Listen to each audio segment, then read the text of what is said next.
Fala moçada, Ricardinho Bio aqui na área. Meu povo, eu estou inaugurando uma nova série aqui que é a pedido de vocês, eu estou resolvendo questões, tá? Pode ser do Enem, da FUVEST, do Camp, da Baiana, de onde for. Então uma aluna do curso Mendel, ela me mandou uma dúvida e era sobre uma questão do Enem, PPL de 2019. Então eu vou resolver ela aqui com vocês. E eu tenho certeza que a dúvida dela pode ser de outros alunos também. Então, se você tiver com alguma dúvida, mande para mim. Pode ser no grupo do Telegram, então pode ser por um direct no Instagram, pode ser uma mensagem diretamente lá no nosso grupo do Telegram. Aliás, não esqueça de seguir o grupo do Telegram, tá? Tá bombando lá o grupo. Dicas diárias no grupo do Telegram. Então, vamos nessa, galera, que a gente não tem tempo a perder, não. Simbora. Então, olha só, pessoal. Vamos para a questão aqui. Segundo o pensamento religioso de Padre Cícero Romão Batista, a ação humana do camponês sobre a natureza deveria seguir alguns princípios norteadores, os quais ficaram conhecidos na cultura popular brasileira como os preceitos ecológicos do Padre Cícero. Dentre esses preceitos, destaca-se. Aí imagine a voz do padre, tá? Não plante em serra acima, nem faça roçado em ladeira muito em pé. Deixe o mato protegendo a terra, para que a água não a arraste e não se perca a sua riqueza. Então, já vou destacar algumas coisas aqui, ó. Deixe o mato protegendo a terra, para que a água não a arraste e não perca a sua riqueza, tá? Bom, só lembrando, pessoal, que isso aqui é um tema que é muito recorrente no Enem. O Enem, ele gosta de cobrar muito as ações antrópicas no ambiente. Essa relação de meio ambiente e população humana, tá? Que é mais ou menos isso daqui que tá sendo dito. E um dos comandos do Enem, geralmente de questões mais difíceis, é de você solucionar um problema. Então, às vezes, ele já te mostra um problema e ele pede para você uma solução. O que não é o caso. O comando dessa questão, vocês vão verificar, que está relacionado mais a uma atitude preventiva. De qualquer forma, vamos para esse comando. Ó, comparando o pensamento do Padre Cícero com o atual conhecimento científico, pode-se encontrar elementos de convergência, já que a prática citada contribui primariamente para evitar Olha, galera, lembre muito bem que ele fala aqui, ó, deixe o mato protegendo a terra para que a água não a arraste e não se perca a riqueza. Galera, essa riqueza aqui são os nutrientes do solo. O solo pode se desmanchar, tá? A água pode arrastar, isso é um tipo de processo erosivo que a gente chama de lixiviação. Essa questão poderia estar facilmente no caderno de humanidades, lá uma questão de geografia. De qualquer forma, então, eu já marco aqui a letra A, que fala de erosão. Então, a lixiviação é um tipo de erosão. Quem é meu aluno sabe, e eu já trabalhei com adaptação de plantas em biomas para alguns alunos esse ano, e eu sempre comento, gente, que planta de floresta tropical, como é que ela consegue manter aquela exuberância, né, a grande biodiversidade, a grande biomassa, sendo que tem muita lixiviação, porque tem muita chuva na floresta. Então a gente sabe daquelas relações ecológicas de bacteriorriza, micorriza, de alguma forma elas otimizam a assimilação de nutrientes de forma rápida. E isso faz com que essas plantas consigam assimilar os nutrientes antes da lixiviação.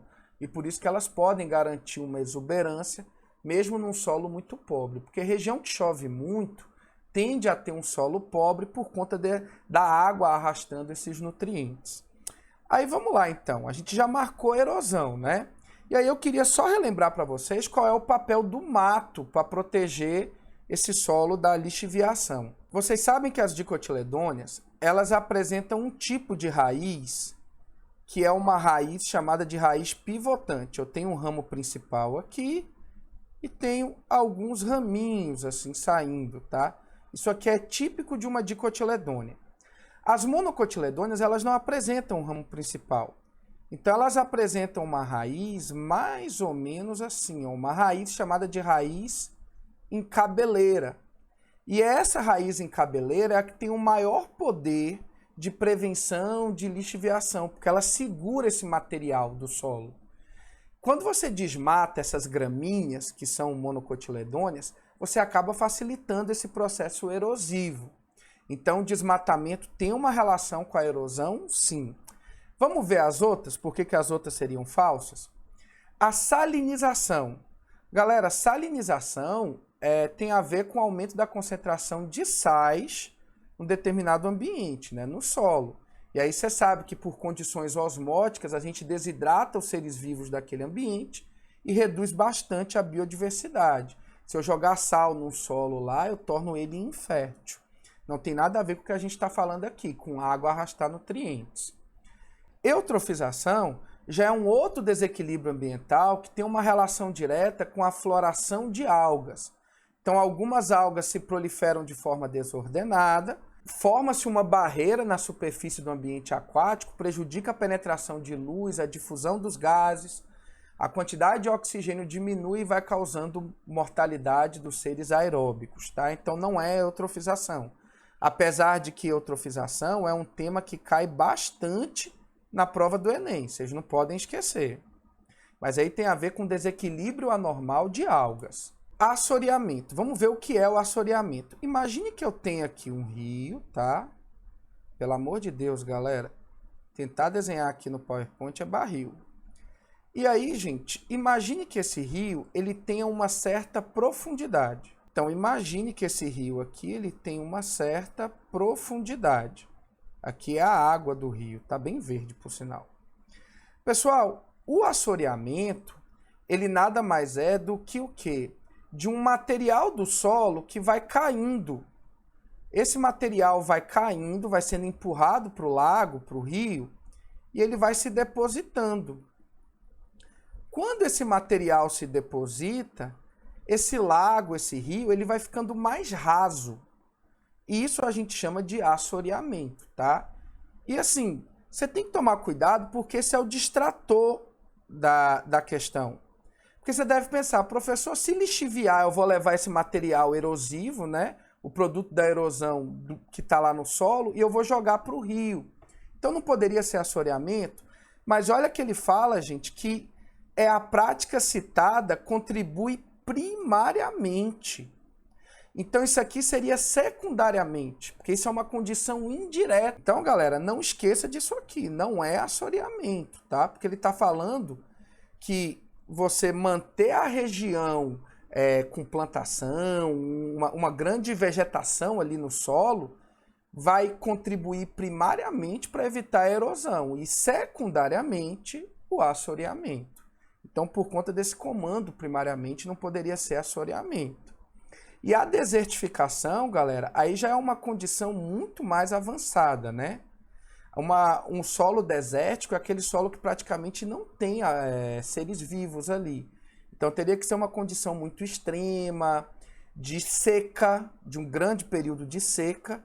O deserto é um ambiente seco, não necessariamente é um ambiente quente, isso varia, mas é um ambiente seco e se eu retiro a água, eu prejudico o desenvolvimento da biota dessa região, da comunidade biológica. Então, desertificação seria uma situação muito mais extrema de desequilíbrio. Então, para a gente, sem dúvidas, a gente vai marcar erosão, lembrando que a lixiviação é um tipo de processo erosivo. Pessoal, então não esqueçam, viu? Se tiver alguma questão, alguma dúvida, mande para mim, coloque lá uma mensagem que autorize eu gravar o vídeo e tal. Eu até dou a fonte, falo o nome de vocês, de onde vocês estudam e tal, porque eu lancei essa série aqui agora nas redes sociais, que eu vou fazer um vídeo com as dúvidas de questões de vocês, dos principais vestibulares. Beijão pra vocês, tamo junto sempre, galera. Valeu!